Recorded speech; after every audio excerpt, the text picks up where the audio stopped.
Greetings of love, my dear Light Tribe. I'm genuinely thrilled to be joining you to talk about the internal chakras. It's one of my favorite subjects.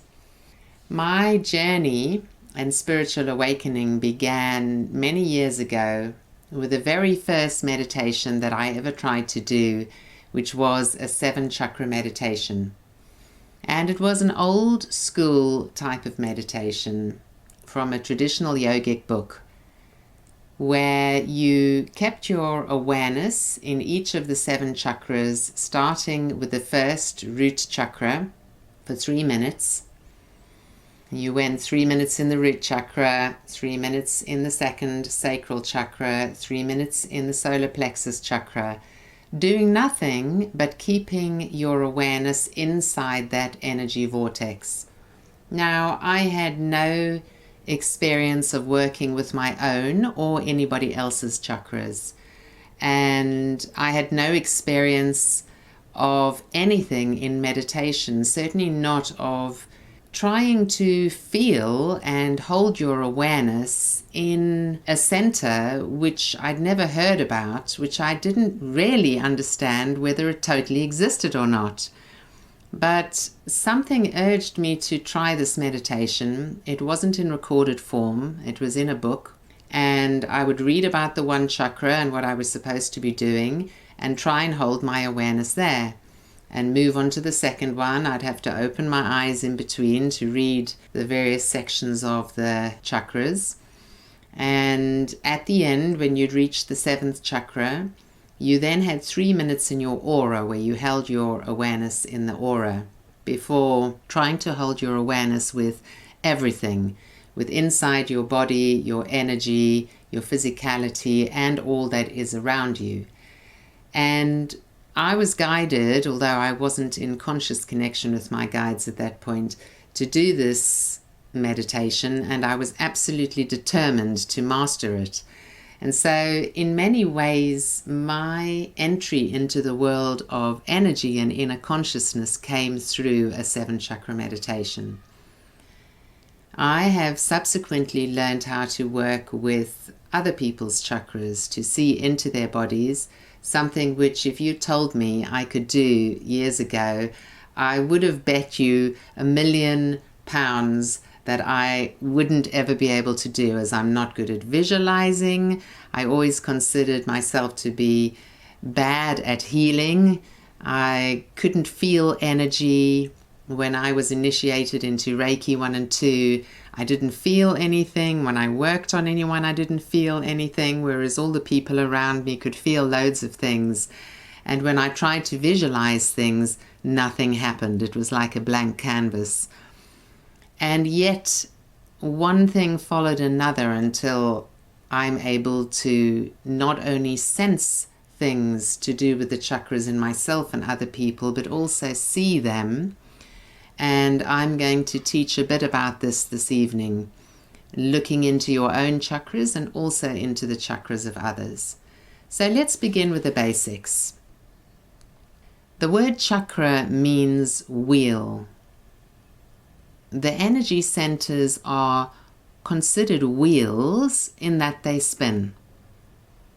So you could consider it a wheel moving in 3 dimensions or a vortex.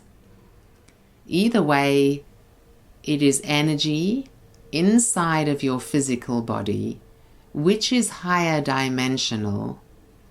How do we know that it's higher dimensional? Because we can't see it.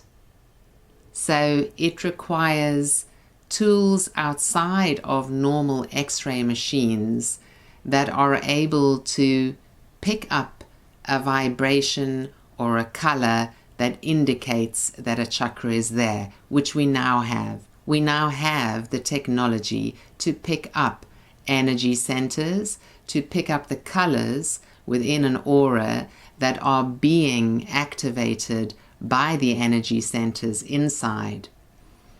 And this is something that I must stress from the beginning. It may be an obvious thing, but many people believe that chakras are mythical, a hippie kind of invention, a nice idea, and that scientifically they cannot be proven. I will argue absolutely to the contrary, that they are as real, the energy centers or chakras are as real as your liver, your kidneys, your blood, your bones, etc. And they can be scientifically proven, and they work with the physical glands of your body. Each chakra inside your body is connected with a particular gland, and they work through the nervous system via that gland.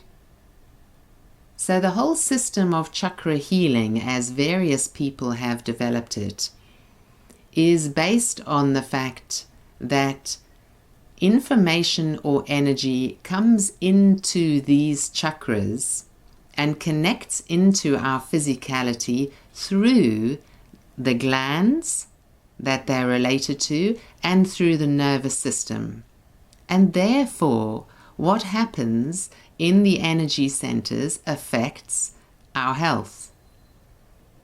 And you can imagine that an energy center is in between what is happening in your physical body and your thoughts, and particularly emotions. So let's talk first about the root chakra. If you are working only with the 7 chakras, the chakras tend to be numbered from the bottom up.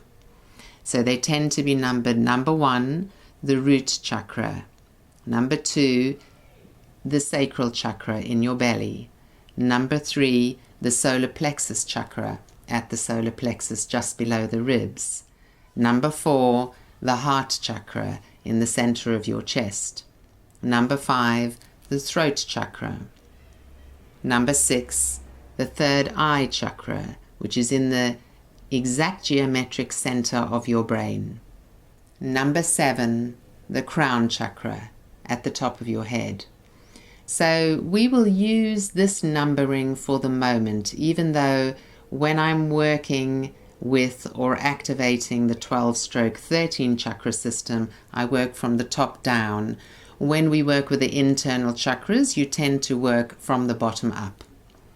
So let's start with number 1, the root chakra. The Sanskrit name for the root chakra is Muladhara. The energy of the Sanskrit name holds the energy of that chakra. So it's worthwhile using and learning the Sanskrit names if you are going to do chakra meditation or work with your own chakras. If you're doing chakra healing with someone else, it's not as necessary, because if you call it the root chakra and they understand that it's rooting them from the bottom of their system, that is sufficient. We will use the colors as they were traditionally given in the yogic teachings, which are the colors of the rainbow. Every aspect of the 7 chakras goes in gradations, which means it goes from one certain energy to a higher or faster energy in stages or steps as we move upwards.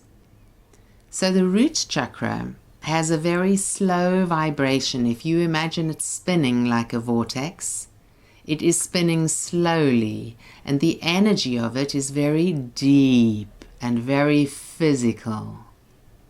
Right on the other end of the scale, chakra number 7, the crown chakra, Sahasrara, which even sounds lighter if you compare Muladhara at the base to Sahasrara at the crown. Even the sound of it, you can tell, is a lighter, higher, faster frequency.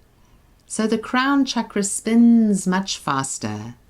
Its wavelength in terms of sound, the sound wavelength that it holds, and also the sound frequency which would be able to activate that chakra, is much faster. It's a shorter wavelength.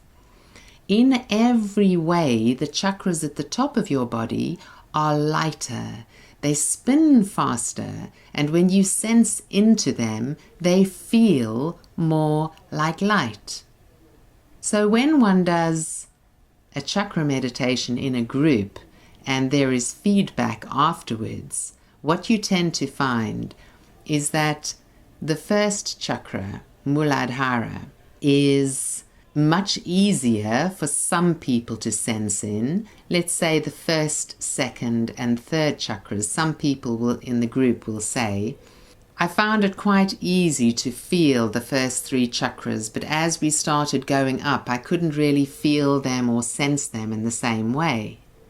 And several other people in the group will say exactly the opposite. They'll say, I could really feel the light and sense the upper chakras, but the bottom chakras I wasn't really getting anything. Why? Because you, according to your nature and according to the energy state that you're in that moment that you're doing the meditation or exercise, are more tuned in to the physical or the spiritual. For many people that are spiritually inclined and who tend to work with and be in the upper chakras a lot of the time, it's easier for them to sense the upper chakras because they are more like light. You can experience them more as light than you can the lower chakras. The lower chakras, you can experience them in a more physical, sensual way, in a more kinesthetic way. So we will do an exercise where we move through the chakras, not exactly like a meditation, and just see what you experience as we do this. Let's go into the first chakra. So Muladhara, at the base of your spine, we will use the rainbow color red.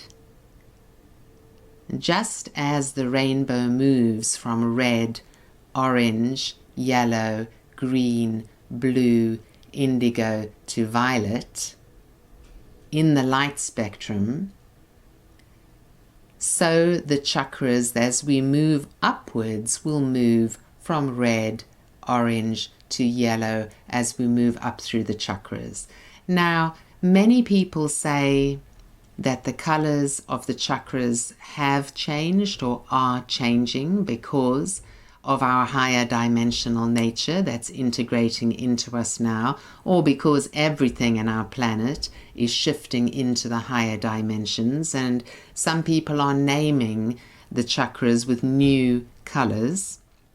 My guides say that when you're working with the internal chakras in a form of healing or with yourself, the rainbow colors are still relevant, but there is certainly an aspect of greater translucency.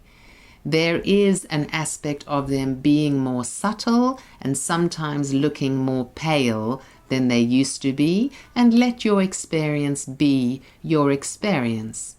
But there still is purpose in using the rainbow spectrum with the chakras because the nature of the colors in the rainbow spectrum still holds the gradations. It still holds the subtle shift to higher, lighter, finer, faster vibration as you move up through the system.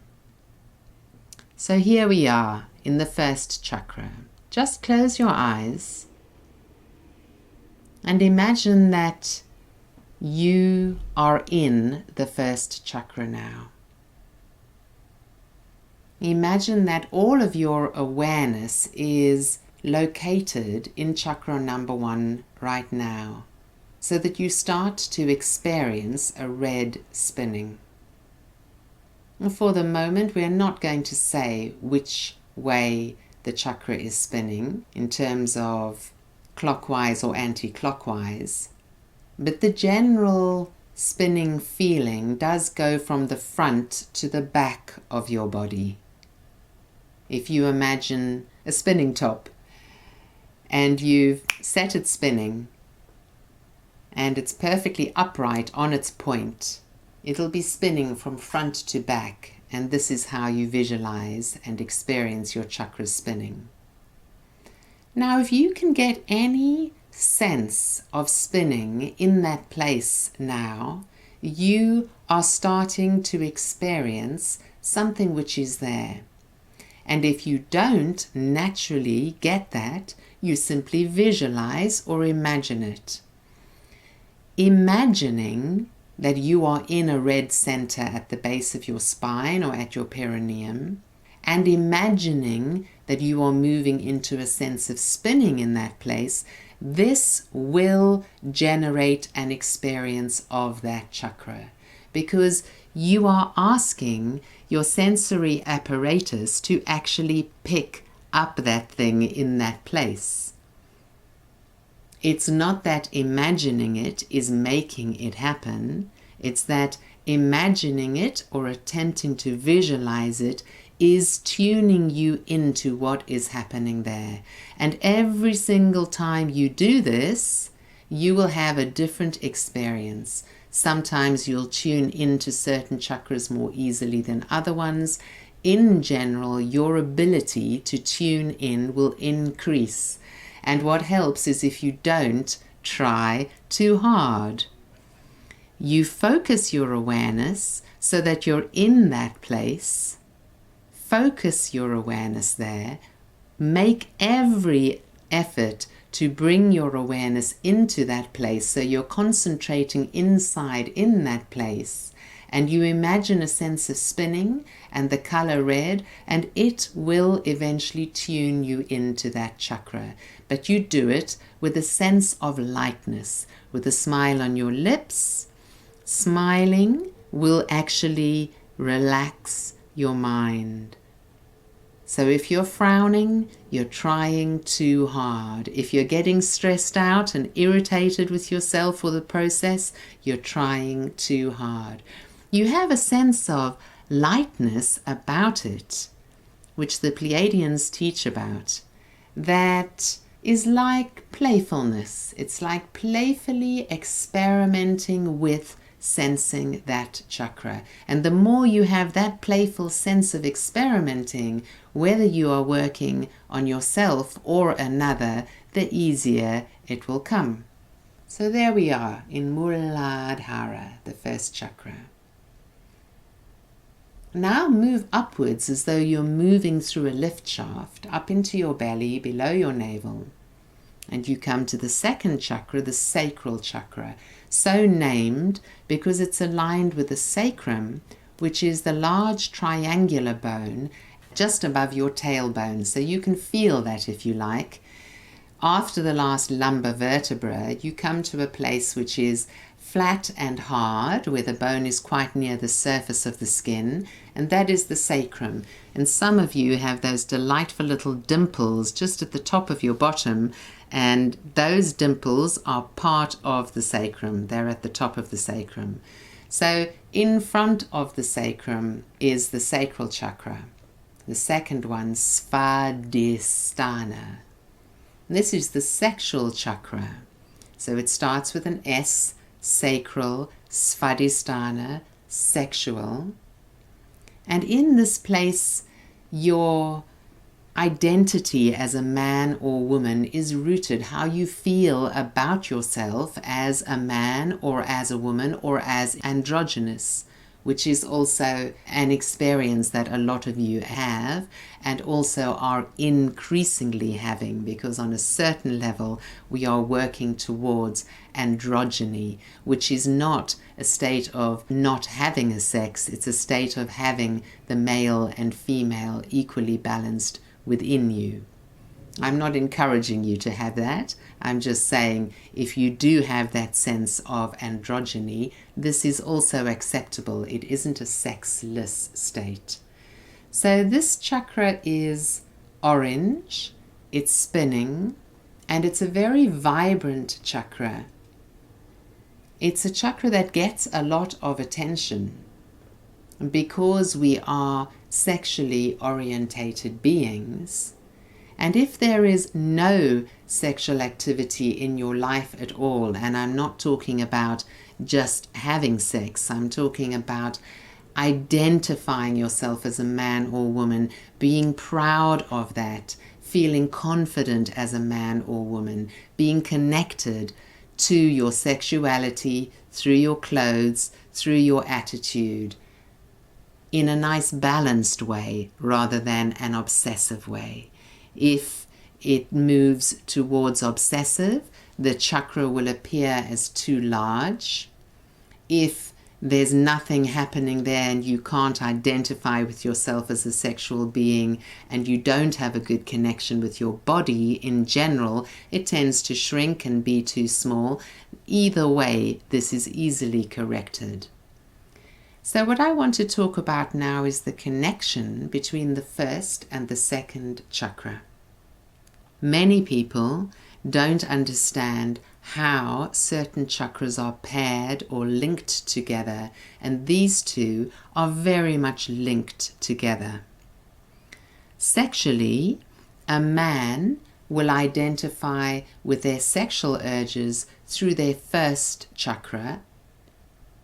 A woman, on the other hand, gets sexually stimulated through the second chakra in the belly, and the movement or sexual impetus moves from the second chakra into the first.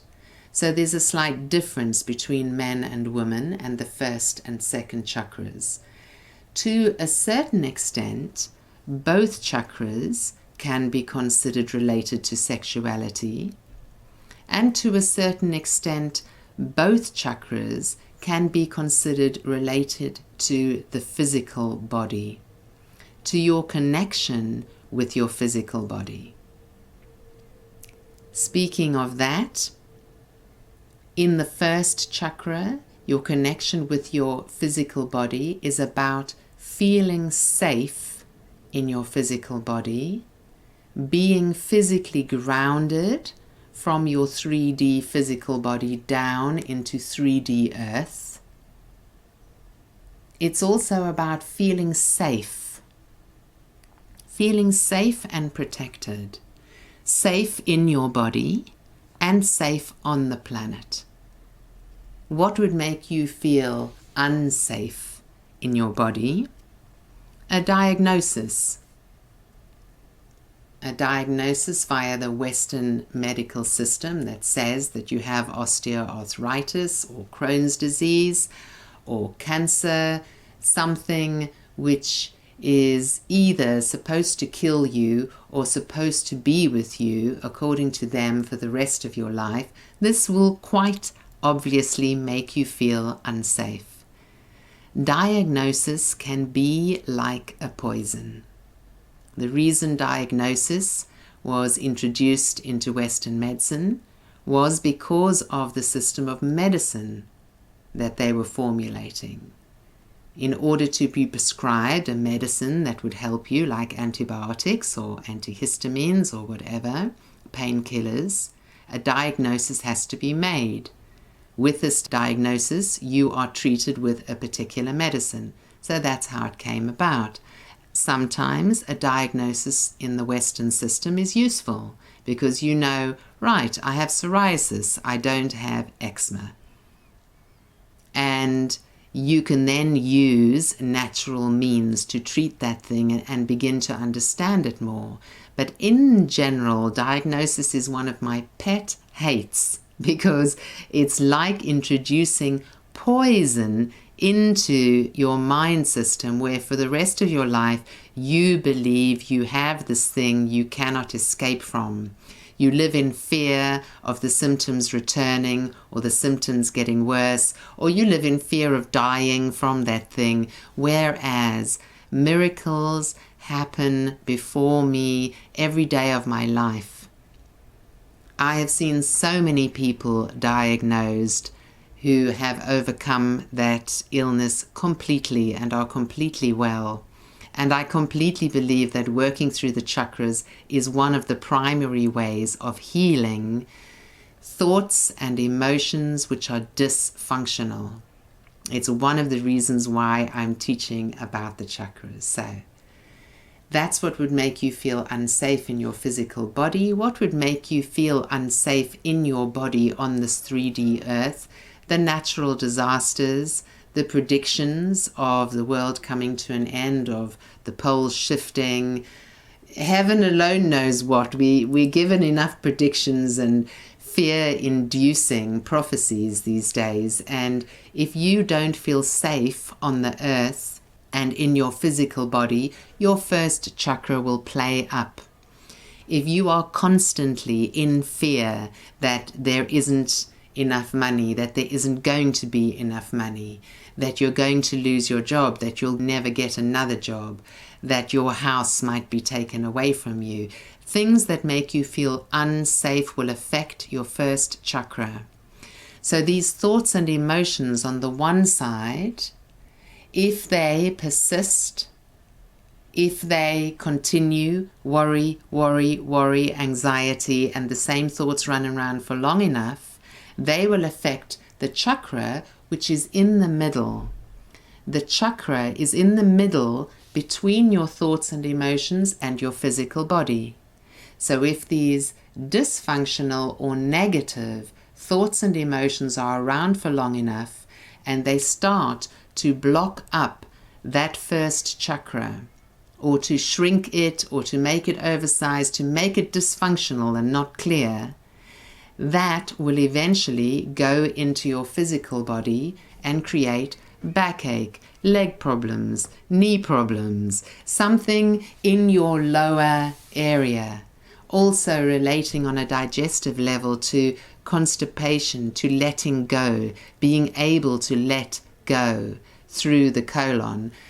This will be affected by a stuck or blocked first chakra. So many of us are affected, and this is temporary. It's not a diagnosis. It can be changed. So, just for instance, I'll give you an example from my own personal life. My first chakra, I knew must be misfiring, because in the last 6 or 8 months or so, I've had sacroiliac problems that have given me backache that sometimes start to go down my one leg, a sciatica. I've had all sorts of healing. I had a series of 5 neuroskeletal realignment sessions before I went away to South Africa this last time, and it never really went away. I got on the plane to go to South Africa via Dubai, and by the time I arrived there, my backache had gone. For the whole month that I was away, I hardly had any problems with my back. The minute I'm back in London, my backache has returned. It's fairly obvious to me that it's coming because I'm not happy in my home anymore. I don't have a proper home here. I don't want to be in London.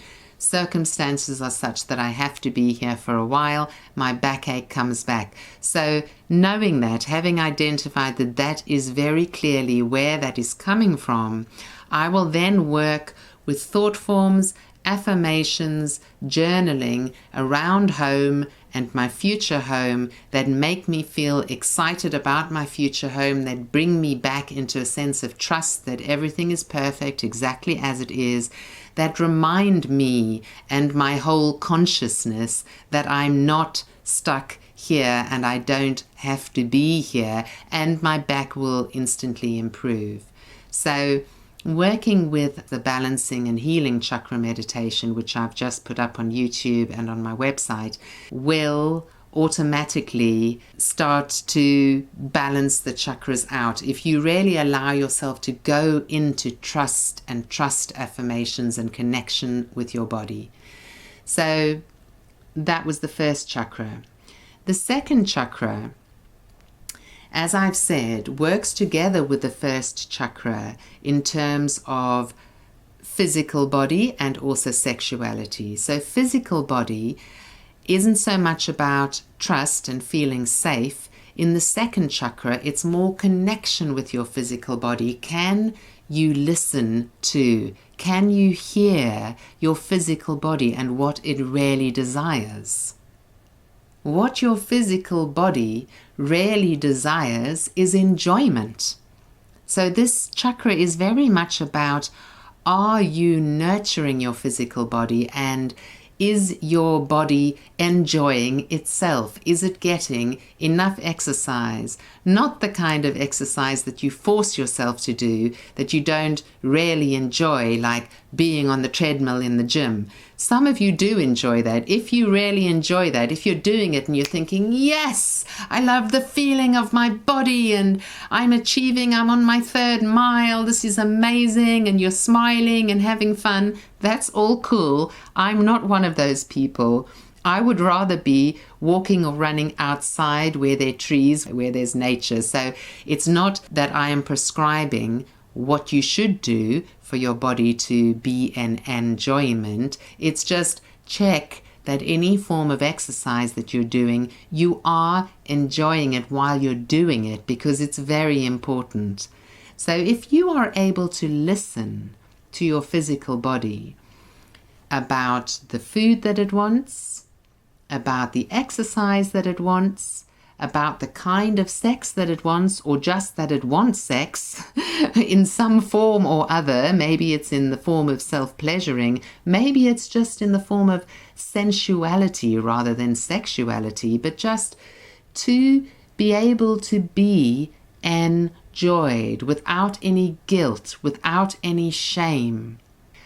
Do you go on a kind of diet which is to lose weight or to become healthy or to detox, which is prescribed by a book or a person or a system or a YouTube, which is absolute hell? You hate doing it while you're doing it. Your body will not benefit from that nearly as much as if you find something that has the equivalent effect that you actually enjoy doing at the time. We are a society that has been brainwashed into believing that our duty is to do such and such in order to achieve such and such a result. Our duty is to work hard in our jobs in order to be responsible citizens and provide for our families and loved ones, regardless of whether we're enjoying ourselves or not.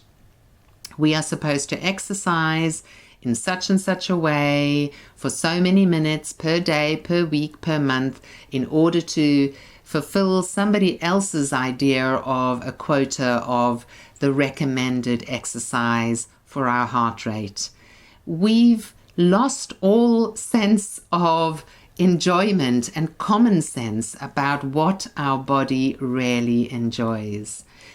So first and second chakra working together are about your connection with your physical body, your feeling of safety in the physical body. So as a chakra healer, when you tune into those two, if you tune in to the second chakra being blocked or dysfunctional, or the first chakra being blocked or dysfunctional, make sure that the connection between those two chakras is flowing, which means, and I want you to do this inside yourself now.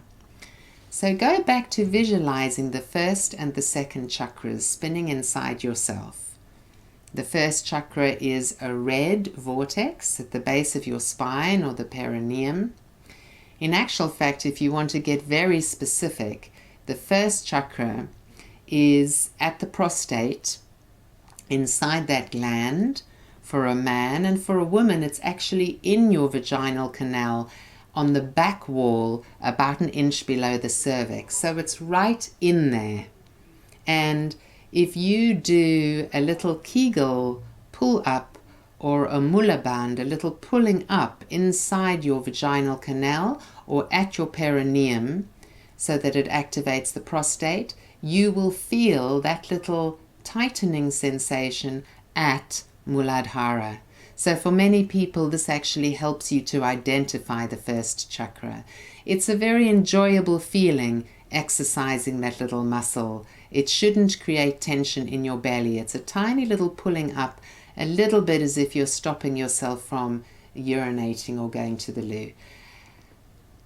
So visualize that spinning red vortex at the base of your spine, Muladhara, and directly above it in the belly, in front of the sacrum, visualize the spinning orange vortex. Now, see if you can feel energy from the second chakra moving down into the first. See if you can get a little spiraling energy to move down into the first. The energy is not leaving the second chakra, it's simply communicating with the first chakra. See if you can have a sense of a passageway between the two of them, a connection. And the first way you check is from the second chakra down to the first. And then check if you feel that connection from the first chakra up into the second. So a two-way energy flow. And some of you are experiencing in this moment that it's easy enough to feel the energy moving from the second down to the first, but not so much from the first to the second, and some of you are experiencing the opposite. So simply wait, hold it in your intention that this energy is cleared, that there is an energy flow between the first and the second. As we move on to the Pleiadian-Arcturian healing skills sessions, and I work with sound, I will demonstrate to you how to use a sound to connect one chakra with another. The sounds that you use on the lower chakras tend to be deeper sounds because of the deeper frequency that you can talk to them in, than the upper chakras where the sounds are lighter, more whistly, higher pitched tones, and sounds, the vowel sounds as well, are sharper. Presuming that you have a nice flow between those chakras, let go of that visualization now and bring yourself into the third chakra, into Manipura, the solar plexus. Solar gives you a clue to the nature of the center, which is like a sun, just in that soft place below your rib cage. So we are now in the center of your body, also in your abdomen, but now above the belly button. And in that very soft place where if somebody had to punch you, you would be completely winded. This is the place we're talking about. You can place your hand there now to identify it. You feel your rib cage, and below that, a very soft, tender place, the solar plexus. And if you move your awareness inwards into the center of your body, in front of your spine, that's where the solar plexus is, Manipura. It is a spinning vortex of yellow or golden yellow, a sunshine color. The sunshine and the sun itself is a sign of strength, and this is where your strength is, on a mind level rather than a spiritual level.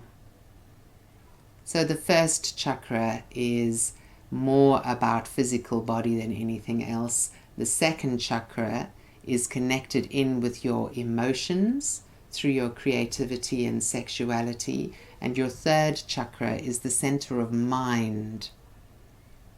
When your mind controls everything, you are a control freak, and this makes for a diminished or dysfunctional third chakra rather than one that operates very well. When your mind is relaxed, even the simple act of smiling on your lips and your face will relax your mind. You immediately step into a sense of freedom and expansion that allows the solar plexus to be stronger and allows you to step into your power. And this sounds to some of you now like a contradiction, and I will explain it. We have been conditioned about power in our society to believe that the point of power is being powerful in a sense that where you wield or hold power over others. And in order to be powerful, you must dominate others, be stronger than others. In other words, a comparison between yourself and others. Whereas a true sense of power internally, stepping into your power and being empowered, has nothing whatsoever to do with others. It has to do with you and you alone, your sense of self-confidence. As you accept yourself as you are on a personality level, and this involves knowing what your gifts are, knowing what your strengths and your weaknesses are. All of us have strengths and weaknesses on a personality level. I've recently discovered a lot of my weaknesses when I've been living with people and wanting to live communally, and realizing how bad I am at living with a group of people where we all make decisions at the same time about everything to do with the house. I've realized that I need some kind of autonomy as far as my living situation goes, so that I can, for instance, decide on the decoration of my surroundings, because for me personally, that's very important. So this is something which is individual to me. Some of you are like that and some of you aren't. It's recognizing the way the place where I'm living looks makes a massive difference to me. Having enough color, having it vibrant enough, having it exotic enough rather than minimal. This matters a lot to me, and so let me choose to place myself in a situation where if I am living with people, I have autonomy about some particular decisions, such as the decoration. And this is something I now know about myself. So you learn about yourself through the mistakes that you make as you go along. I recognize now I have these weaknesses, I have these strengths. And then you use your strengths and your gifts to create a situation which is good for you and everyone else around you. So this is all in the third chakra. It's not needing to be perfect, because no one is perfect. It's understanding your strengths and your weaknesses, acknowledging your gifts, feeling comfortable with that. And as you start to feel comfortable, as you accept yourself as you are on a personality level, you suddenly move into this freedom, the sense of freedom that makes you realize, I can choose my destiny. This third center, Manipura, the solar plexus chakra, is the center of will, which includes willpower and exercising your free will. So all of these things used correctly bring you into a sense of self-empowerment, where you no longer need to control others, have power over others. You no longer are fearful of other people controlling you. You no longer feel it either way, this fear or anger that others are controlling you, or the need for you to control others in order to combat that. And this lets go of the separation, the sense of separation. We have been hardwired to function from our solar plexus center during the 2000-year era of Pisces. We have moved through the transition into the age of Aquarius, where we should now be hardwired to operate from our heart. But we are struggling with that connection from the solar plexus to moving fully into the heart. When you have a good connection flowing between the two of those, then you are empowered and in the heart. So if you want to work with those two chakras together and learn more about how those two chakras can empower each other, then work with my meditation, which is called Dissolving the Veils. You'll find it under my free meditations on my website. And we're going to do a short version of that now, because this is the next set of chakras that very much works together. And it has this universal aspect at the moment as we have shifted from the one era into the next era, the age of Aquarius, that is incredibly relevant. It's like a microcosm inside of us that reflects on a macrocosmic level what is happening in our universe, in our world on Earth. So bring yourself into Manipura, this beautiful sunshine color swirling at the solar plexus. And at the same time, bring yourself into the heart chakra, this beautiful swirling emerald green. So you can place your one hand on the solar plexus and the other one on your heart chakra.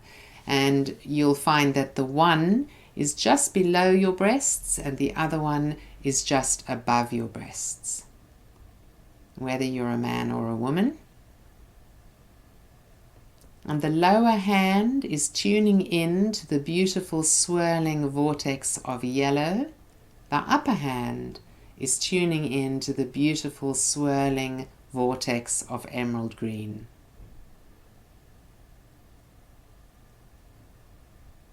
Now let's see how the flow is working between them.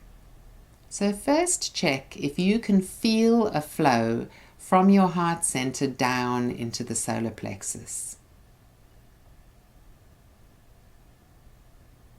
See if you can have a sense of a channel opening between the two, which is moving through the veil, which on a physical level is represented by the diaphragm. The diaphragm is a huge elastic band spreading under your lungs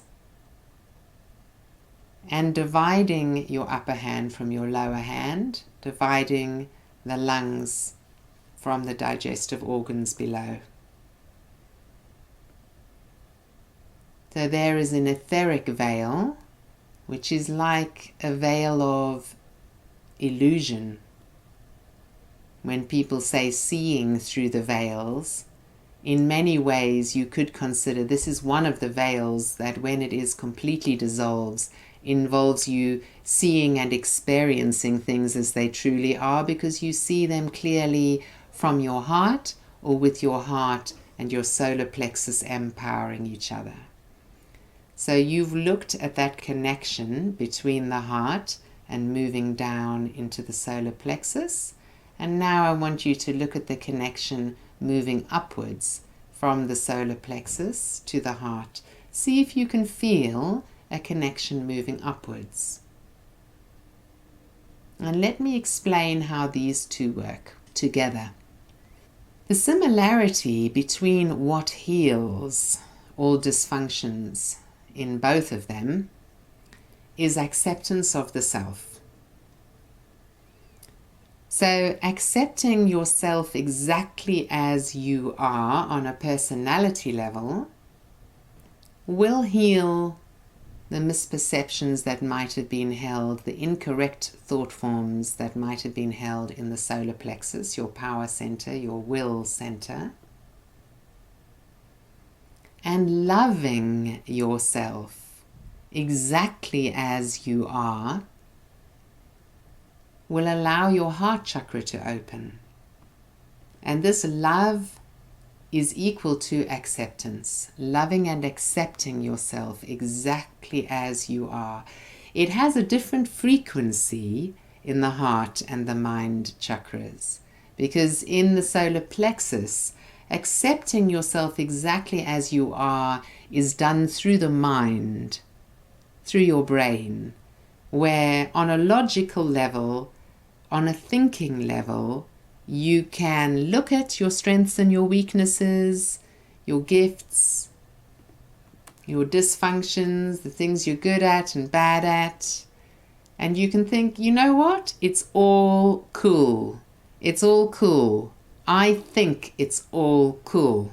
And that comes in your thinking chakra. And in your heart, it's more about feeling.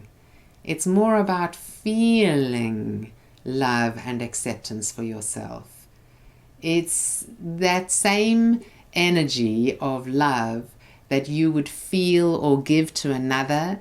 Imagine that a baby, your baby or someone else's adorable baby, is in front of you or in your arms, and they're bursting open of your heart to just love them, because what is not to love? They're not challenging you yet. There they are, innocent, pure, beautiful and adorable, with their big eyes staring at you, and you just love that baby.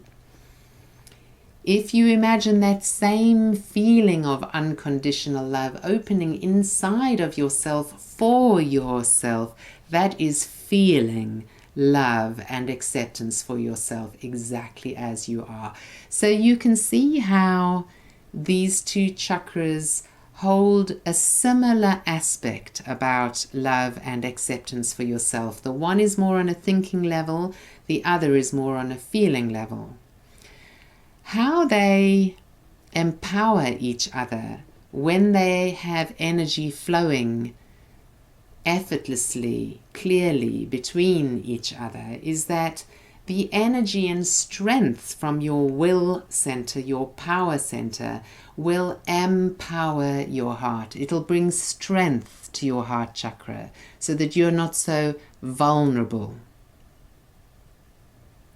On the other hand, when your heart center is truly flowing down, that energy is connecting down properly, it will dissolve negative or unworthy thought forms in your power center, in your thinking center, because love is a healing power. You can do an exercise where you have both hands on your heart center. Just try this now, and as you move into that heart vibration, the energy of unconditional love, and you let that open inside of yourself, you can practice sending it down to your solar plexus to empower it, to dissolve all negativity there so that you really feel strong. Now sending it further down into your belly chakra, Svadhisthana, dissolving all negative thought forms about your sexuality, about your femininity or masculinity, about your physical body and what it looks like, so that you really love your physical body and sexuality and connect with it. Then you can send energy, love, unconditional love and acceptance from Anahata, your center point, down to the first chakra, down to Muladhara, the root chakra, dissolving any negativity you have there that makes you feel unsafe in your body or on the planet, dissolving fear around money, home, job, around any security issues that you have. And then you can go in the other direction, sending love, unconditional love and acceptance from your heart up into your throat center, dissolving any untruths there, any fear and nervousness about speaking up for yourself. And you can send it up from your heart center into your third eye, dissolving anything that stops you from connecting with yourself spiritually, with yourself as a perfect, divine, spiritual being incarnated in a body, dissolving any thought forms that would lead you to believe that you're not good with intuition or with extrasensory perception, listening to your guides. Any beliefs that you're not good at that will be dissolved. And finally, sending love from Anahata up into the crown center, dissolving any anger issues you have with God or higher authorities that would stop you from connecting with all that is above, with the guides, angels, and with God, Goddess. And being able to hear your guides as well, because those two chakras that we're going to come to, the third eye and crown, work very much together. So you can relax your hands now. That was interesting. my guides were leading me with that. Well, they lead me with everything that I'm teaching. I'm not following any script. They were saying that this is another way of doing a healing and balancing chakra meditation, is staying in your heart chakra all the way through and sending that energy down from the 4th chakra to number 3, then number 2, then number 1, and then sending it from number 4 to number 5, number 6, and number 7. This brings me to my next point as we move into the heart chakra, Anahata, in the center of your chest, which is emerald green and swirling, which is that this is your center point. If you're looking at the slide, I've called the heart chakra the center point. It is the balance point between your physicality below and your spirituality above. The one is not better than the other. They are equal. All aspects of yourself, physical, emotional, spiritual, mental, are equally valid parts of your whole. So the higher chakras are not better than your lower chakras. It's just that when you are on your spiritual journey, you focus on your higher chakras so that you open these centers that have previously been perhaps closed, or you've been unaware of them because you've been so busy thinking about money, home, job, sex, power, control, and all of those things that are embedded within your consciousness in the lower chakras. So put both of your hands on your heart chakra again. You're not really holding them on your heart chakra, of course, because your heart chakra is in the very center. You're just directing your awareness to this place of your body and then bringing your awareness into the middle of your body from that point. And think 3 below, 3 above. So summarize to yourself the ones that are below, number 1, 2, and 3, the root, the sacral, and the solar plexus. Summarize to yourself the 3 above, throat, third eye, and crown. So those of you who are new to working with the chakras, you first get a grip on the first chakra, the middle chakra, and the last chakra. The roots chakra at the very bottom, which roots you down into the earth. The center chakra, which is in your heart, perfectly balanced with 3 chakras below and 3 above. It's your center point or balance point. And the crown chakra at the top, number 7, which connects you with all that is above, just as the root chakra roots you into the physical world through earth below. The crown chakra connects you upwards or roots you upwards into the higher dimensions, the invisible worlds. And these are the worlds in which your guides, your guardian angel or higher self energy, God, goddess, source energy, the universal energy, whatever you would like to call source, all of these connect into you through the crown, which is the first point or place of call from the higher dimensions into your physicality.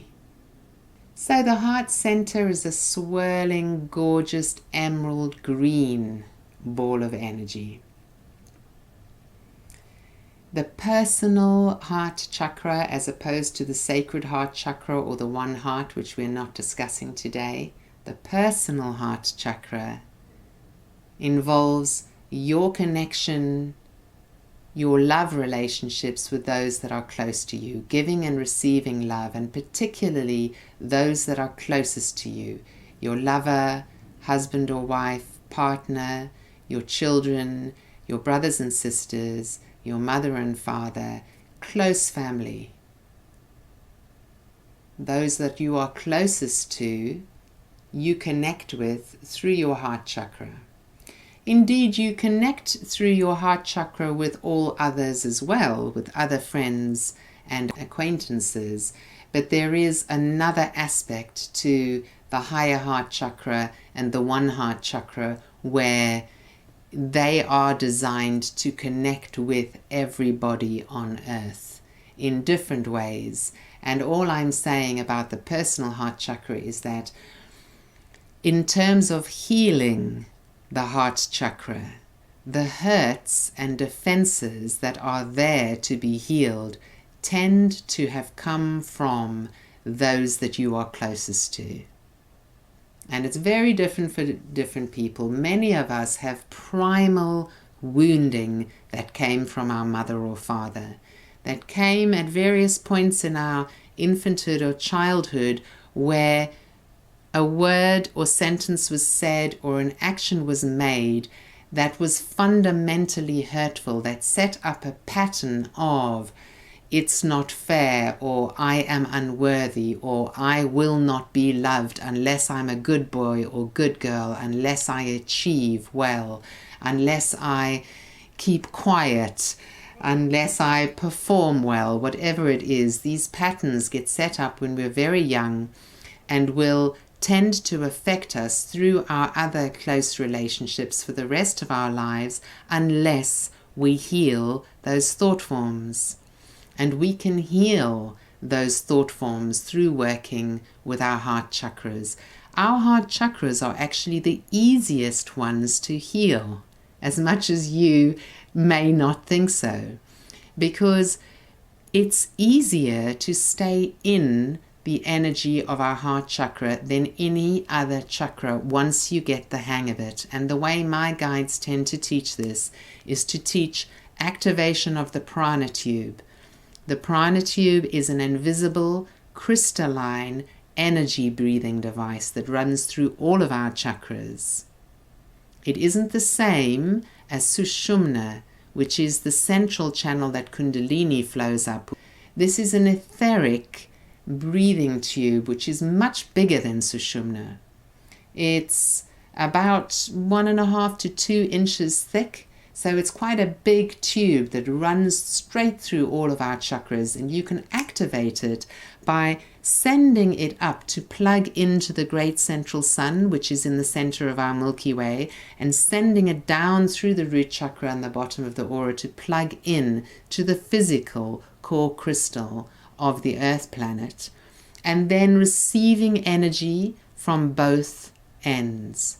Receiving this deep healing magnetic energy from the earth and the wonderful clear light activating energy of God through the great central sun and down through the crown chakra. And these two electrical and magnetic forces ignite the heart energy and allow you to stay in that focus for longer. But even without doing that, you can simply move into your heart center. You can activate it by smiling. This is the very simplest way to activate heart energy. Even thinking about smiling without that physically manifesting on your face will start to relax your mind and activate your heart. Is that not a worthwhile trick? Is that not a simple piece of magic? Just thinking about smiling or actually smiling, relaxing your mind and opening your heart. And as you stay in that heart energy and simply feel unconditional love for yourself, is like healing your wounded inner child. It will effectively heal your hurts and melt your defenses.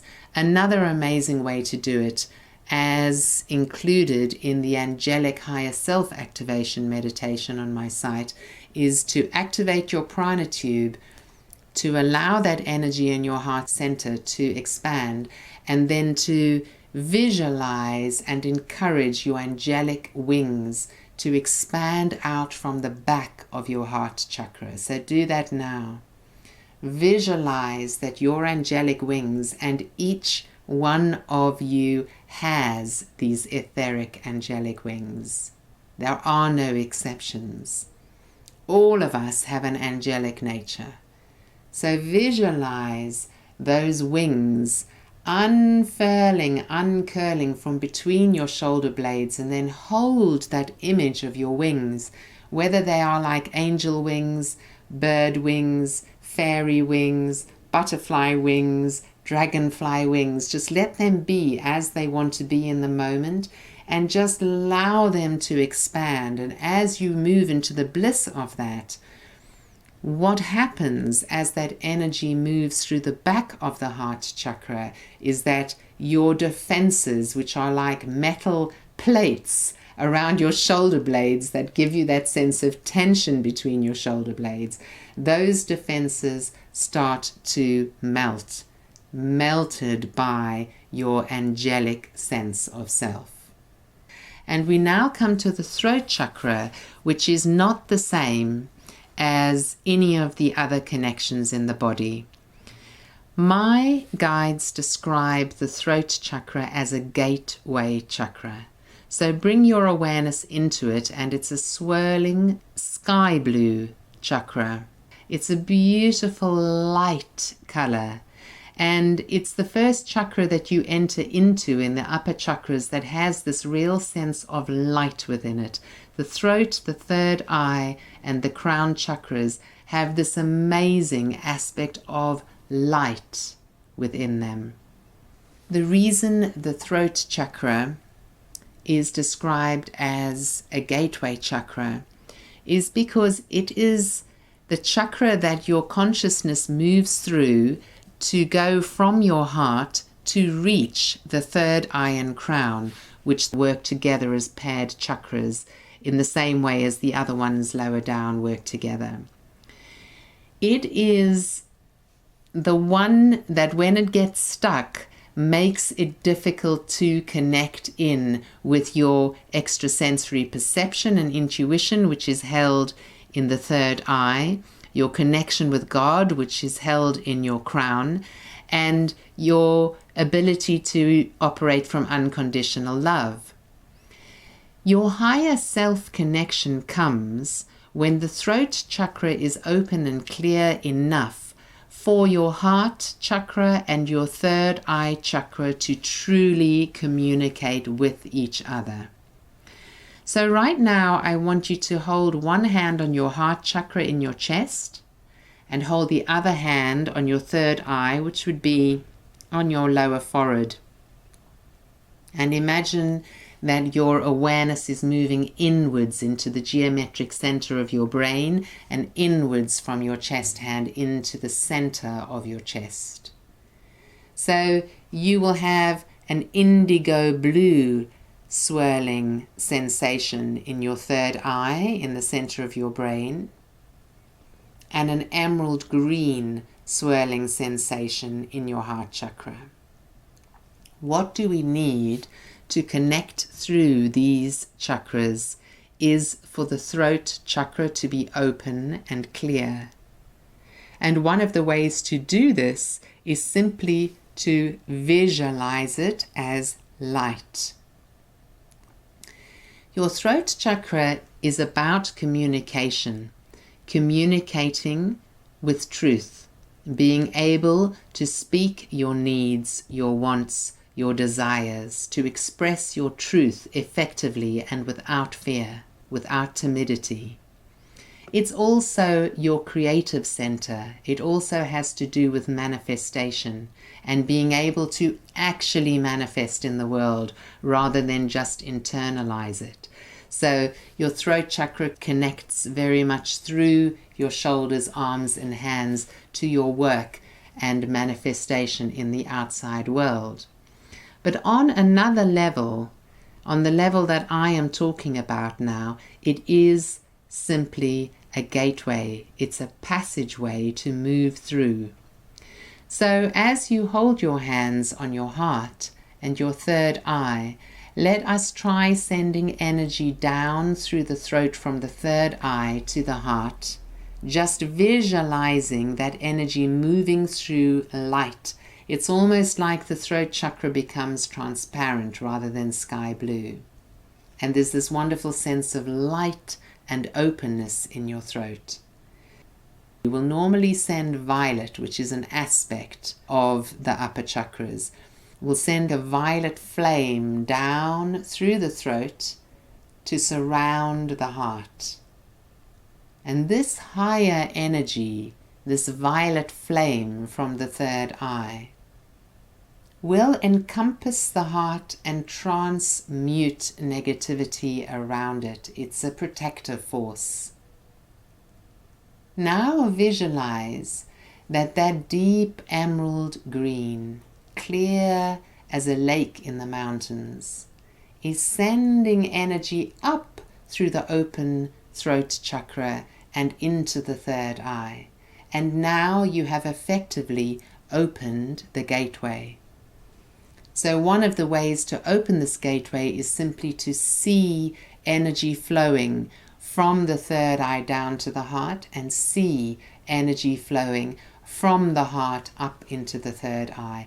I like to think about the violet flame moving from the third eye to surround the outside of the heart chakra, and that emerald green flame moving up within that violet flame in the center to embed itself in the third eye. And that beautiful green and purple is embodied by fluorite crystals. So a fluorite crystal, which holds the colors of violet and emerald green, is an excellent one to use in making this higher self connection.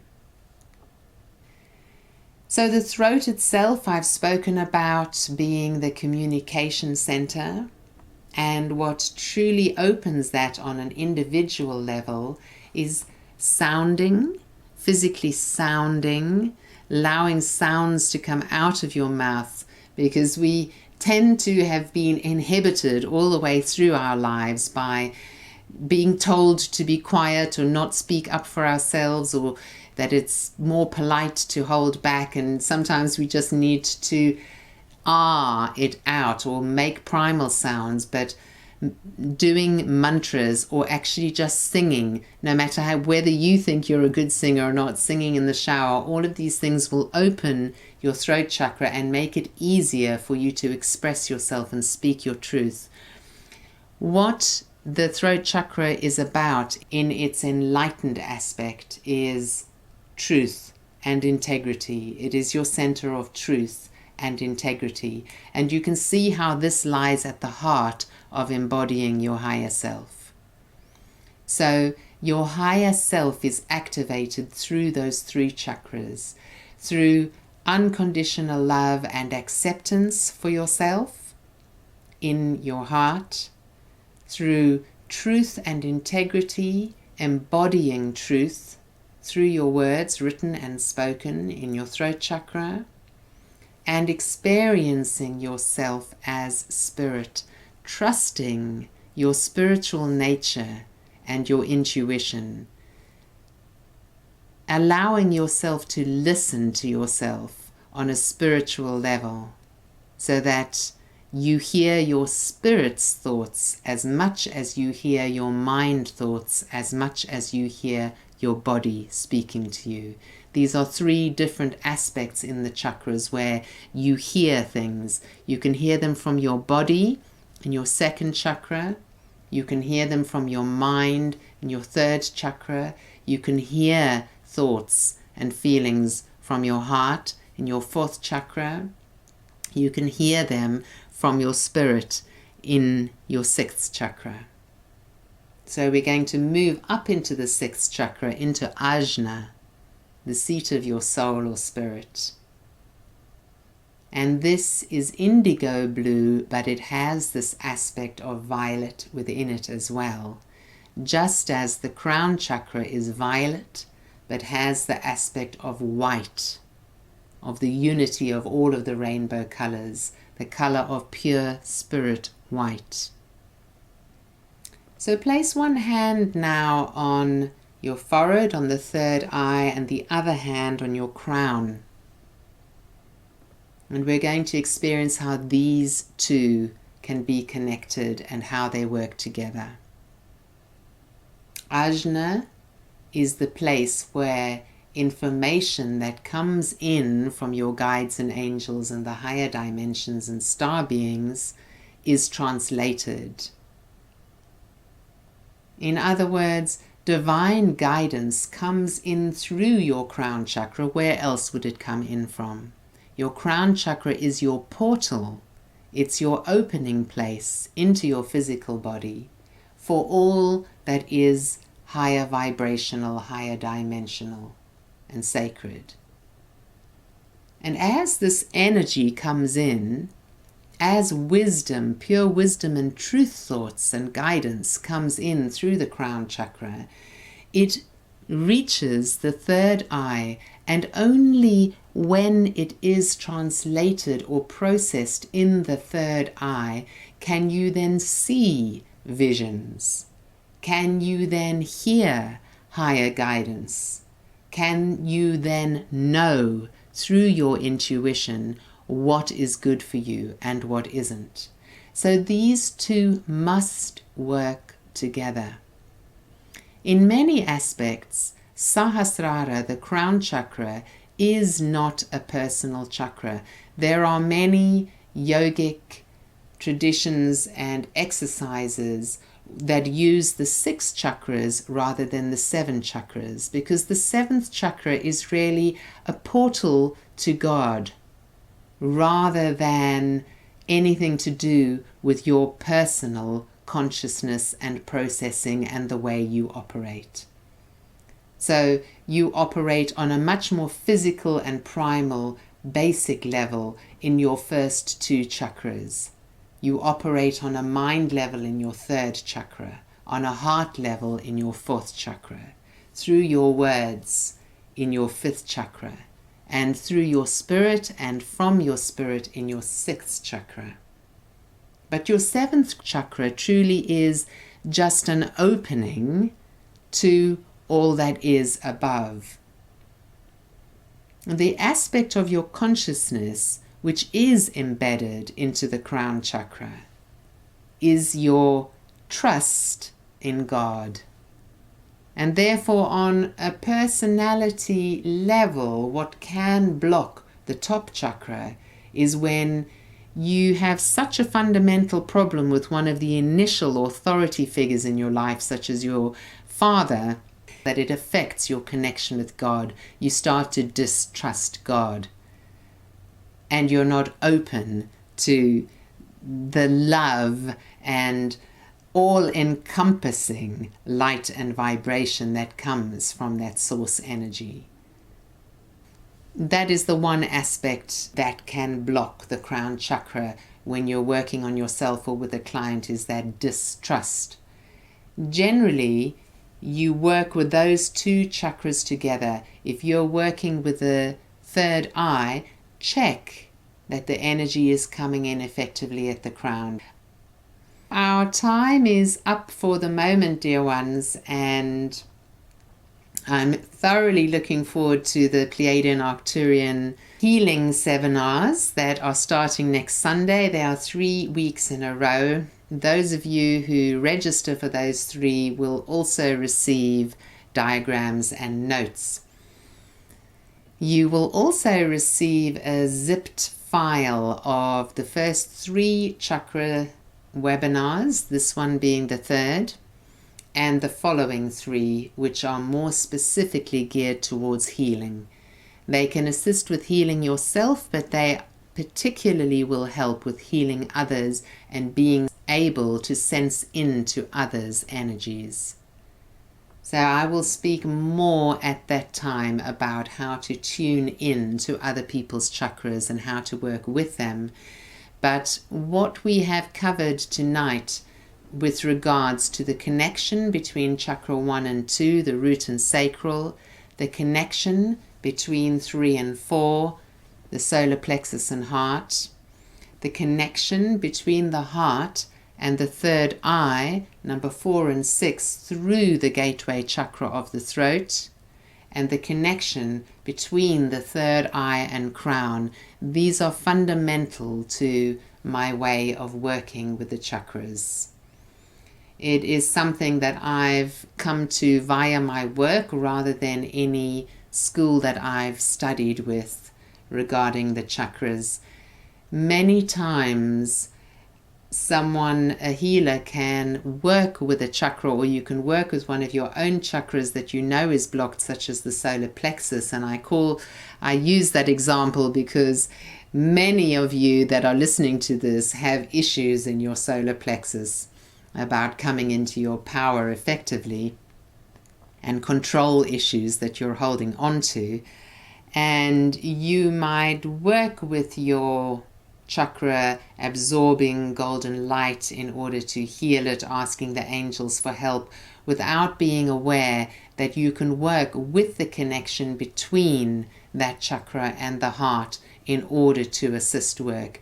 You can indeed work with the connections between any chakras, so you could equally work with the connection between the solar plexus and the sacral one below it. But the ones that I've emphasized today are the ones that I know to be particularly effective in working together, where there is a theme running between those 2 or 3 chakras that is fundamental to the nature of your being and your consciousness. And so, in great love, dear ones, I end this webinar sending my love to you and all of your chakras, asking you to ignite all 7 rainbow colors into white light now, and feeling the white light of Source filling you inwardly and outwardly now, so that you may be in peace, in bliss, and in harmony. And so it is. Namaste.